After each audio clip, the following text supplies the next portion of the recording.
Selamat pagi. Apa kabar pemirsa TVR Parlemen dimanapun Anda berada? Senang sekali bisa menyapa pemirsa kembali tentunya dalam program TVR 09. Bersama saya Alfat Rizky dan juga rekan saya. Dan bersama saya Elisa Purba. Pemirsa, seperti biasa dalam 30 menit ke depan tentunya kami akan menyajikan kepada Anda sejumlah berita nasional.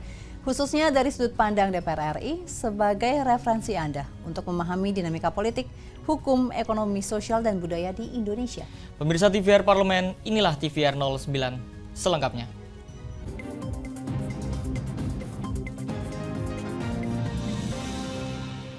Pemirsa, kita awali TVR 09 pagi ini dengan berita Komisi 6 DPR RI yang menekankan pentingnya sosialisasi kepada masyarakat terkait kebijakan dari pemerintah tentang pembatasan pembelian beras sebanyak 10 kg per orang di retail modern.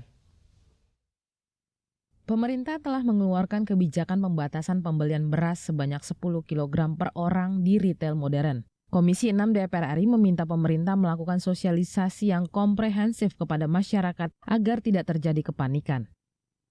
Ketua Komisi 6 DPR RI Faisal Riza turut mengapresiasi kebijakan pemerintah tersebut, sebab kebijakan itu merupakan upaya untuk mengatur stok dan menjaga kestabilan harga beras di pasaran. Namun, kebijakan pembatasan pembelian beras harus disertai dengan sosialisasi dan informasi yang jelas. Selain itu, pemerintah perlu membuat rencana jangka panjang agar cadangan beras dalam negeri tersedia sesuai kebutuhan. Masyarakat tentu harus mendapatkan informasi sebaik mungkin supaya tidak ada kecurigaan, supaya tidak ada kepanikan di tengah-tengah masyarakat. Ini penting untuk masyarakat sama-sama menyadari.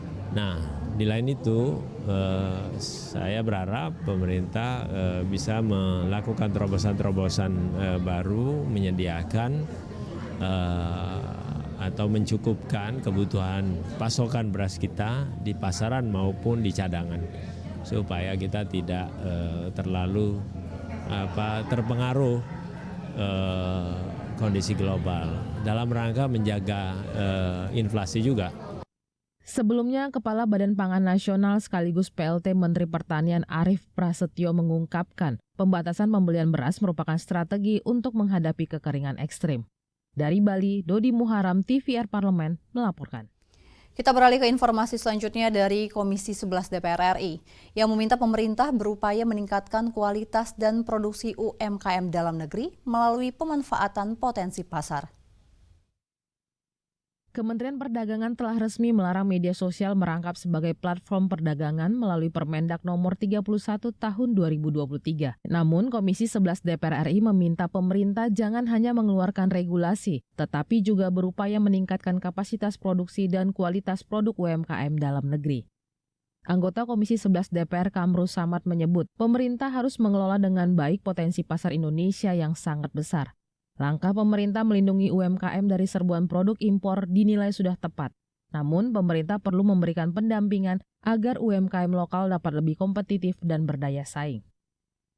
Penjualan promosi barang-barang impor melalui TikTok, karena itu bisa, kalau itu terus dibiarkan berpotensi mengganggu produk-produk dalam negeri kita.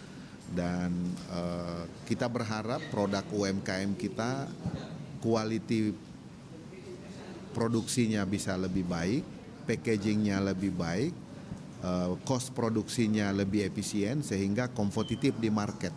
Dan saya yakin kalau pemerintah terus konsisten dalam memproteksi produk UMKM kita, maka pangsa pasar dalam negeri kita akan diisi oleh produk-produk unggulan dalam negeri juga. Dinas Koperasi dan UMKM Sulawesi Selatan mencatat, hingga kini terdapat sekitar 1,2 juta pelaku UMKM di provinsi setempat. Potensi besar ini seharusnya dapat dimanfaatkan pemerintah dan seluruh stakeholder sektor keuangan. Salah satunya dengan mempermudah syarat pengajuan kredit bagi UMKM. Dari Sulawesi Selatan, Teresia Butar-Butar, TVR Parlemen melaporkan.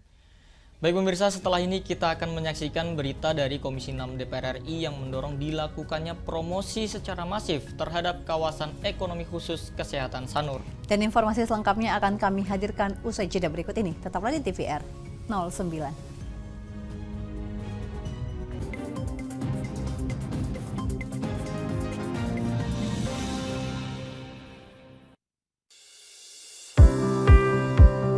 Mengenal tugas dan fungsi DPR RI.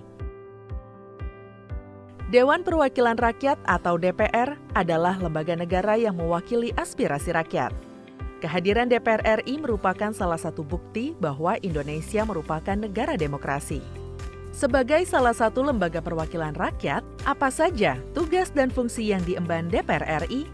Berdasarkan pasal 20A ayat 1 Undang-Undang Dasar 1945, DPR memiliki 3 fungsi, yakni fungsi legislasi, anggaran, dan pengawasan. Tugas dan wewenang DPR berbeda untuk setiap fungsinya. Yang pertama, fungsi legislasi. Menyusun program legislasi nasional atau prolegnas, menyusun dan membahas rancangan undang-undang, menerima rancangan undang-undang yang diajukan oleh DPD, membahas rancangan undang-undang yang diusulkan oleh Presiden ataupun DPD, menetapkan undang-undang bersama dengan Presiden, menyetujui atau tidak menyetujui peraturan pemerintah pengganti undang-undang yang diajukan oleh Presiden untuk ditetapkan menjadi undang-undang. Yang kedua, fungsi anggaran. Memberikan persetujuan atas rancangan undang-undang tentang APBN yang diajukan oleh Presiden. Memberikan persetujuan terhadap pemindahtanganan aset negara maupun terhadap perjanjian yang berdampak luas bagi kehidupan rakyat yang terkait dengan beban keuangan negara. Menindaklanjuti hasil pemeriksaan atas pengelolaan dan tanggung jawab keuangan negara yang disampaikan oleh BPK. Memperhatikan pertimbangan DPD atas rancangan undang-undang tentang APBN dan rancangan undang-undang terkait pajak, pendidikan, dan agama. Yang ketiga, fungsi pengawasan.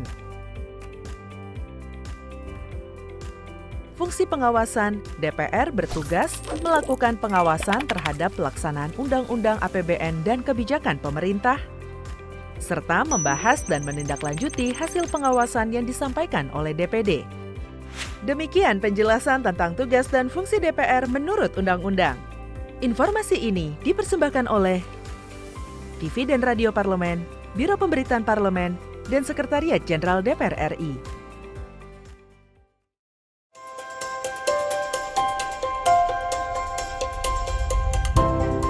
Pertama dalam sejarah Indonesia, tahun 2024 kita mengadakan pemilu serentak, legislatif dan eksekutif baik di tingkat pusat maupun daerah.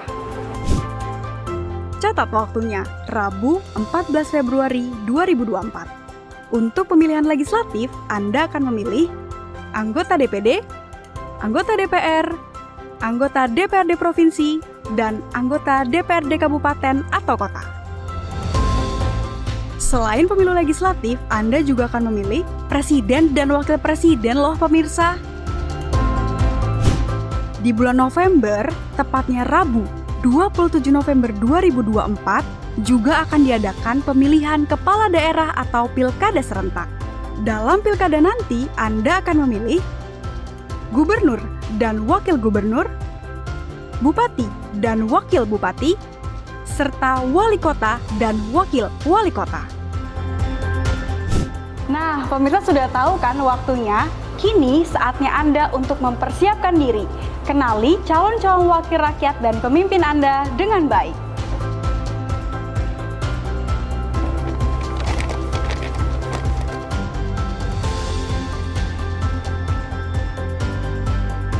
Jangan sampai kesempatan untuk memilih calon wakil rakyat dan pemimpin Anda terlewat begitu saja. Ayo ramaikan Pesta Demokrasi Pemilu 2024 dengan meriah.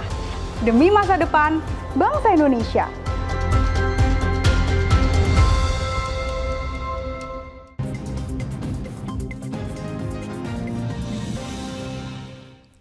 Anda kembali menyaksikan TVR 09. Ya pemirsa, pembangunan infrastruktur kawasan ekonomi khusus atau KEK Kesehatan Sanur perlu penguatan branding dalam menumbuhkan ciri khas yang membedakan antara KEK Sanur dengan kota-kota besar lainnya di Indonesia.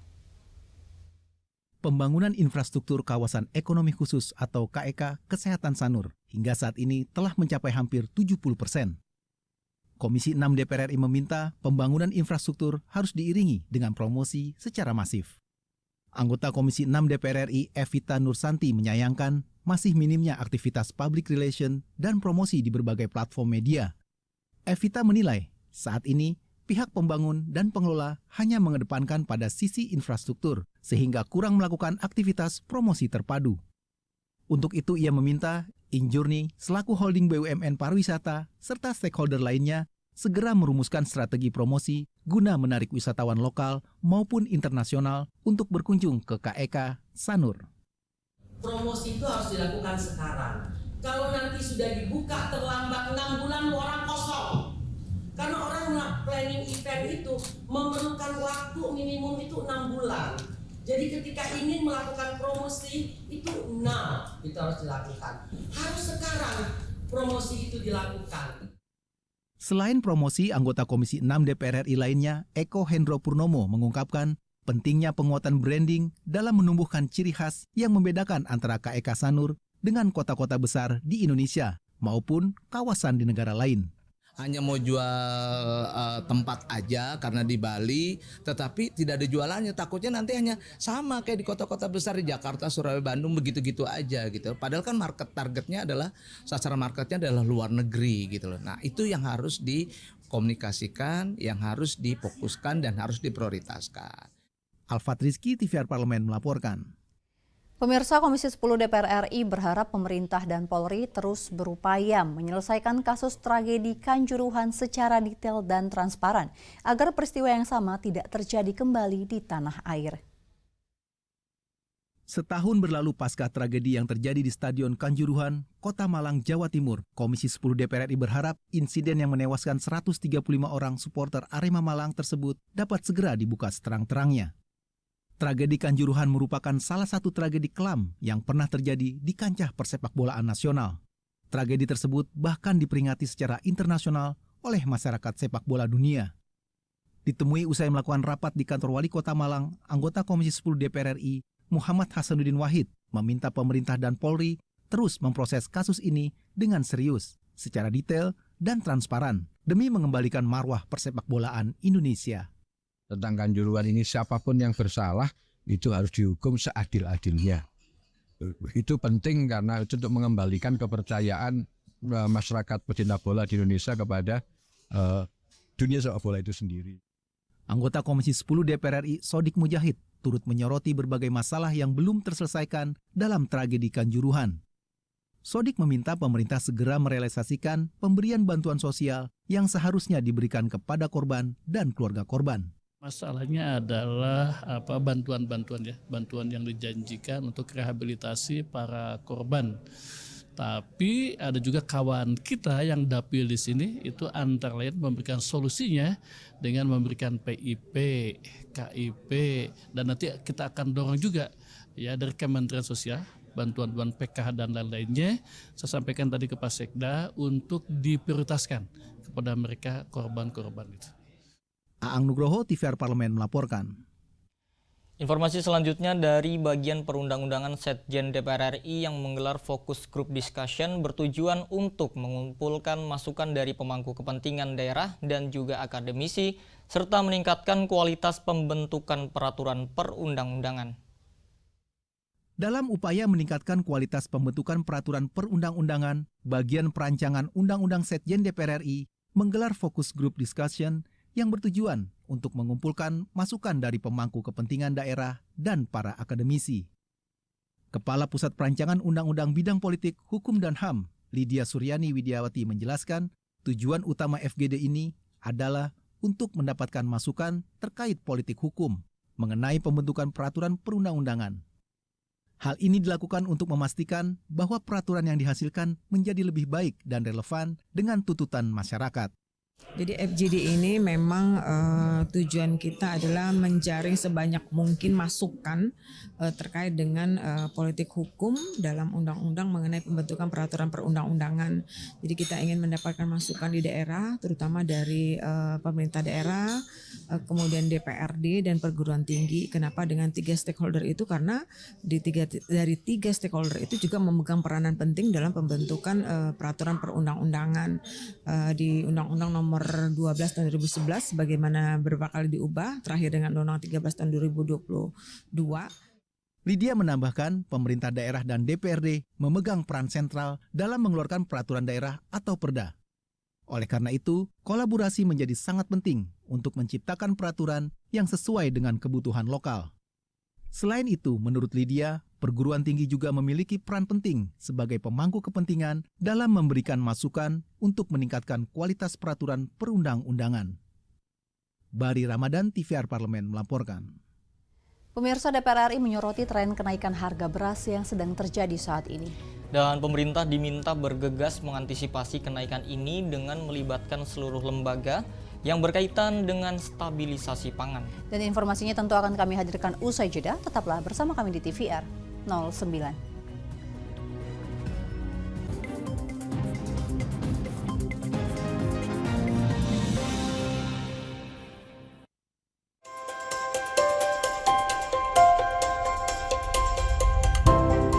Pertama dalam sejarah Indonesia, tahun 2024 kita mengadakan pemilu serentak, legislatif dan eksekutif baik di tingkat pusat maupun daerah.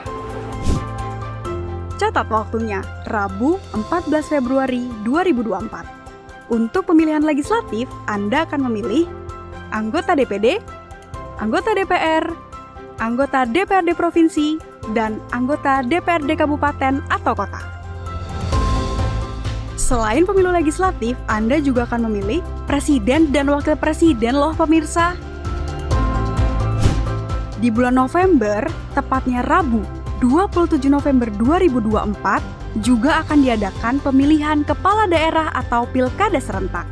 Dalam pilkada nanti, Anda akan memilih gubernur dan wakil gubernur, bupati dan wakil bupati, serta wali kota dan wakil wali kota. Nah, pemirsa sudah tahu kan waktunya? Kini saatnya Anda untuk mempersiapkan diri. Kenali calon-calon wakil rakyat dan pemimpin Anda dengan baik.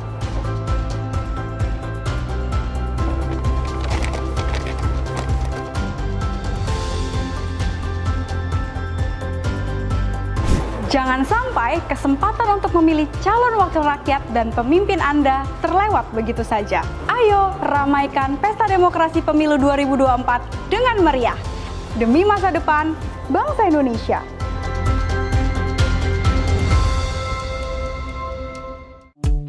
DPR RI memiliki fungsi diplomasi dalam menjalankan politik luar negeri sesuai dengan pasal 116 Undang-Undang MD3. Kontribusi aktif BKSAP DPR RI memainkan peranan penting dalam memenangkan persaingan global melalui IPU, IPA, IPPF, IPA, dan PUIK. BKSAP memiliki komitmen yang tinggi dalam krisis kemanusiaan dunia. Fungsi diplomasi dijalankan untuk mendukung upaya pemerintah dalam melaksanakan politik luar negeri.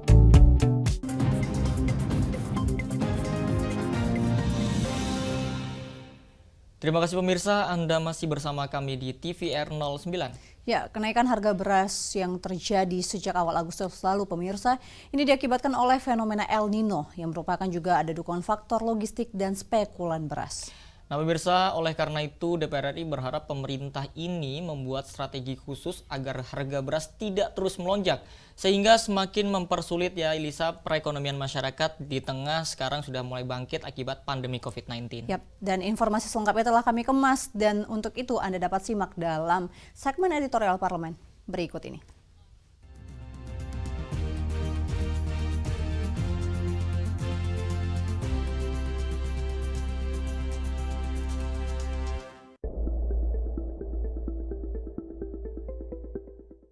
Fluktuasi harga komoditas pangan masih menjadi tantangan yang harus segera diatasi oleh pemerintah. Pasalnya, saat ini disparitas harga pangan masih terjadi di sejumlah daerah di Indonesia. Salah satunya komoditas beras.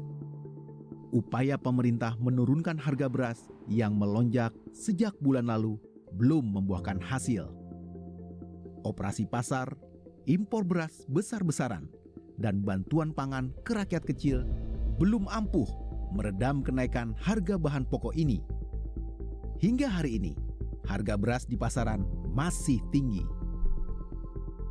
Berdasarkan data Badan Pangan Nasional, rata-rata harga beras premium nasional naik 1,15%. Dalam sehari menjadi Rp14.920 per kilogram. Secara bulanan, kenaikan 7,64% atau Rp1.060 dibandingkan bulan lalu Rp13.860 per kilogram. Selain El Nino, faktor logistik dan spekulan beras juga menjadi faktor penyebab terjadinya lonjakan harga beras di pasaran. Sejumlah negara Asia yang biasanya menjadi produsen beras mulai membatasi ekspor, sehingga mengganggu persediaan logistik dan distribusi beras di Indonesia. Bahwa ada faktor El Nino ya ada, tapi ini lebih kepada faktor logistik. Kenapa faktor logistik? Karena memang hampir semua negara di Asia itu menahan produknya untuk tidak keluar, jadi tidak ekspor. Nah, kemudian juga harga-harga ini juga ada permainan dari spekulan. Pemerintah punya pekerjaan rumah berat dalam mengatasi kenaikan harga komoditas pangan paling dicari di Indonesia ini. Diperlukan solusi jangka pendek dan jangka panjang dalam menyelesaikan persoalan tersebut.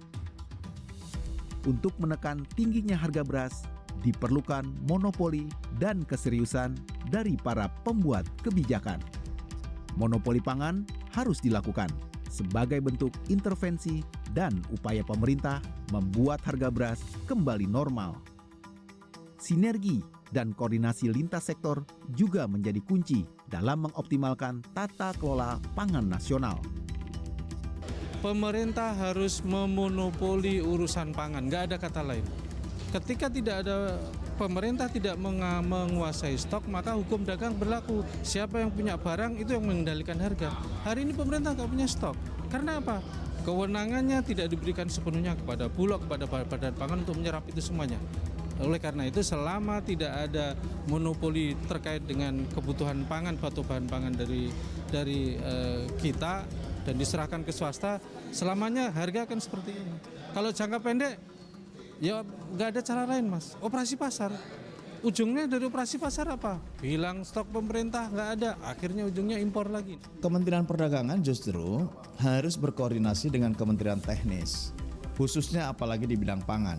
Yang ini sangat memungkinkan bahwa Kementerian Perdagangan sebagai pintu keluar dan masuk mampu untuk menjadi trigger agar Kementerian Teknis dapat memproduksi sesuai dengan permintaan.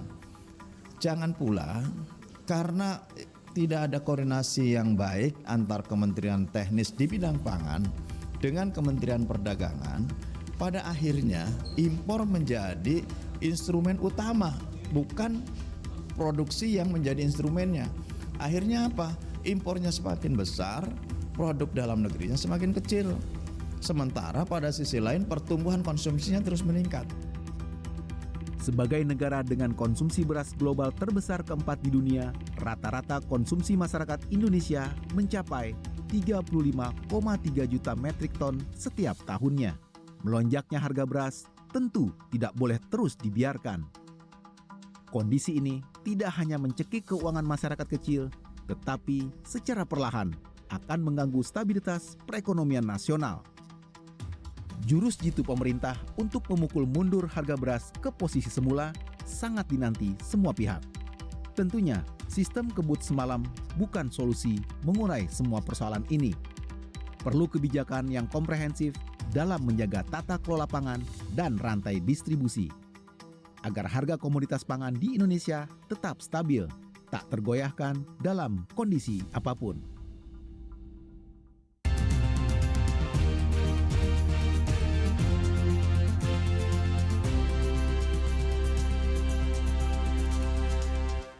Ya, bagi para pemirsa nih yang gemar untuk spot fotogenik ya, dengan gedung pencakar langit sebagai latar belakangnya, khususnya bagi para pemirsa yang tinggal di sekitaran Jakarta atau yang sedang berkunjung ke Jakarta ini, JPO Pinisi Sudirman bisa menjadi salah satu rekomendasinya. Sebenarnya gimana sih menariknya spot foto di JPO ini? Kami akan hadirkan usai jeda, pemirsa tetap bersama kami di TVR.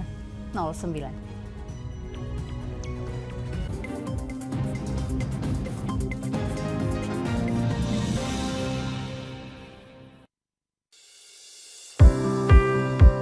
Mengenal tugas dan fungsi DPR RI. Dewan Perwakilan Rakyat atau DPR adalah lembaga negara yang mewakili aspirasi rakyat. Kehadiran DPR RI merupakan salah satu bukti bahwa Indonesia merupakan negara demokrasi. Sebagai salah satu lembaga perwakilan rakyat, apa saja tugas dan fungsi yang diemban DPR RI? Berdasarkan pasal 20A ayat 1 Undang-Undang Dasar 1945, DPR memiliki 3 fungsi, yakni fungsi legislasi, anggaran, dan pengawasan. Tugas dan wewenang DPR berbeda untuk setiap fungsinya. Yang pertama, fungsi legislasi. Menyusun program legislasi nasional atau prolegnas, menyusun dan membahas rancangan undang-undang, menerima rancangan undang-undang yang diajukan oleh DPD, membahas rancangan undang-undang yang diusulkan oleh Presiden ataupun DPD, menetapkan undang-undang bersama dengan Presiden, menyetujui atau tidak menyetujui peraturan pemerintah pengganti undang-undang yang diajukan oleh Presiden untuk ditetapkan menjadi undang-undang. Yang kedua, fungsi anggaran. Memberikan persetujuan atas rancangan undang-undang tentang APBN yang diajukan oleh Presiden. Memberikan persetujuan terhadap pemindahtanganan aset negara maupun terhadap perjanjian yang berdampak luas bagi kehidupan rakyat yang terkait dengan beban keuangan negara.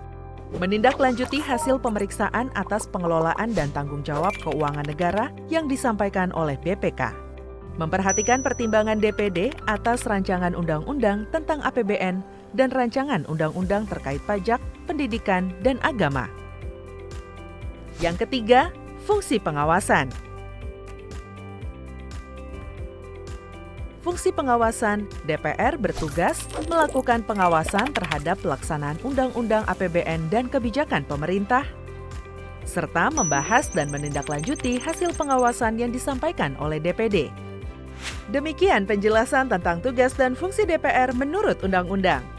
Informasi ini dipersembahkan oleh TV dan Radio Parlemen, Biro Pemberitaan Parlemen, dan Sekretariat Jenderal DPR RI.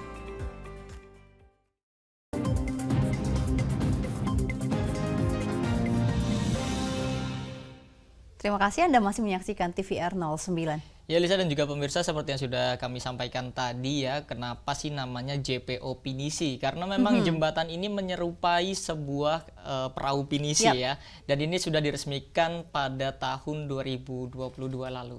Dan tentunya yang disajikan dari JPO Pinisi ini adalah pemandangan ibu kota yang nggak kalah menarik nih dengan pemandangan di luar negeri. Karena banyak sekali gedung-gedung pencakar langit. Ini yang menjadikan JPO Pinisi ini sempat viral ya. Dan juga digemari oleh berbagai usia, mulai dari mungkin kalangan muda hingga mungkin ibu-ibu berkunjung untuk ngambil foto di JPO Pinisi. Betul, dan juga di JPO Pinisi itu juga sudah dilengkapi dengan fasilitas untuk kenyamanan dan keselamatan masyarakat. Misalkan ada lift ya, jadi lebih nggak capek ya kalau misalkan kita naik ke JPO tersebut. Tentunya ini dapat menambah nilai plus bagi JPO ini. Dan memang gak hanya itu, tadi kan diresmikan di tahun 2022 di mana saat itu sedang maraknya COVID-19. Nah di JPO ini juga terdapat prasasti mengenai nama-nama tenaga kesehatan pemirsa yang sempat gugur akibat pandemi COVID-19. Lalu seperti apa liputannya pemirsa? Tanpa berlama-lama lagi, mari kita saksikan tayangan mengenai menikmati Jakarta dari JPO Pinisi pada segmen Intips, informasi dan tips berikut ini.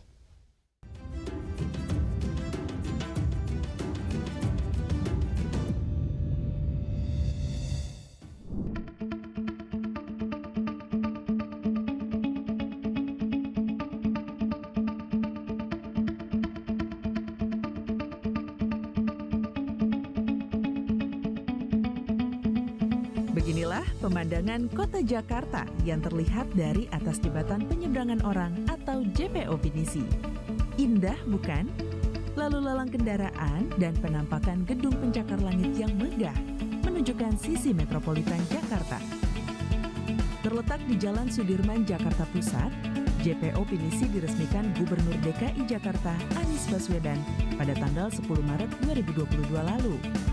Jembatan yang memiliki panjang 66,2 meter ini juga diperuntukkan bagi pengendara sepeda yang ingin menyeberang.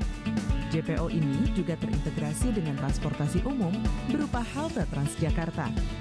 Terbilang baru, kira-kira pengguna JPO sudah tahu belum ya nama JPO ini dan apa sih maknanya? Karena saya kan baru pertama kesini ya, jadi kalau saya lihat di sini tadi di bawah saya lihat jembatan pinisi namanya. Kalau dilihat dari desainnya sih ini udah kayak kapal pinisi gitu ya, jadi kita bisa lihat seluruh kota Jakarta di daerah Sudirman ini gitu. Sesuai dengan namanya nih pemirsa, desain unik jembatan ini terinspirasi dari perahu pinisi. Terdapat 2 jembatan lurus dan melengkung yang menghubungkan Jalan Sudirman arah Blok M dan Monas. Di tengah jembatan, pengunjung dapat naik ke anjungan yang menyerupai bentuk kapal. Anjungan ini bisa dijadikan spot untuk berfoto, ngabuburit sambil menunggu waktu berbuka puasa, maupun hanya sekedar menikmati pemandangan ibu kota. Cukup bagus sih untuk foto-foto ya, karena view-nya itu Jakarta banget. Mau ke sana ke arah Blok M apa arah ke Sudirman, Tamrin. Jadinya view-nya tuh dapat kanan, depan kanan, belakang kanan dia pokoknya. Ya kalau untuk foto-foto sih ya mungkin ya ke sini ya. Kayaknya banyak yang minat masih lagi lagi ngetren, lagi yang hit lagi viral ya. Betul lagi viral, jadi lagi kekinian. Jadi anak muda tuh lebih senang kayak gini-gini deh kayaknya. Ibu-ibu juga kayaknya juga. Ibu-ibu gaul ya, ibu-ibu gaul. Lebih demen kayak gini karena view-nya bagus banget. Nggak kalah seperti di Singapura atau Hong Kong. Cakep, jadi view-nya bagus. Yang pertama sih klasiknya dapat, terus modern ya. Terus kelihatannya tuh pencahayaannya baik banget di sini, kayak nggak terlalu panas banget sih. Kalau buat nongkrong sore juga enak sih, estetik lah pokoknya. Untuk menjaga keamanan dan kenyamanan pengguna, JPO Pinisi dilengkapi beberapa fasilitas. Terdapat lift di kedua sisi jembatan yang dapat menampung 30 orang, khususnya untuk penyandang disabilitas, ibu hamil, dan lansia. Dari sisi keamanan, Pemprov DKI memasang sensor ukur beban di anjungan jembatan. Sensor ini dapat mendeteksi jumlah beban di anjungan dengan maksimal 50 orang. Kemudian, terdapat juga kamera CCTV untuk alasan keamanan. Selain itu, juga terdapat banyak papan petunjuk dan gambar untuk kemudahan pengguna JPO.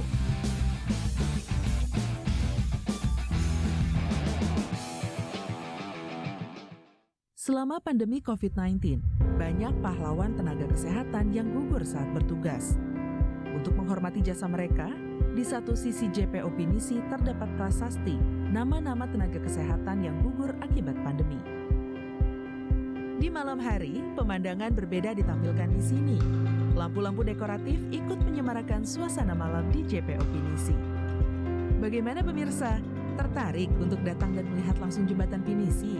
Yuk jalan-jalan sambil menunggu waktu berbuka puasa. Sekian liputan kali ini, nantikan liputan menarik berikutnya ya.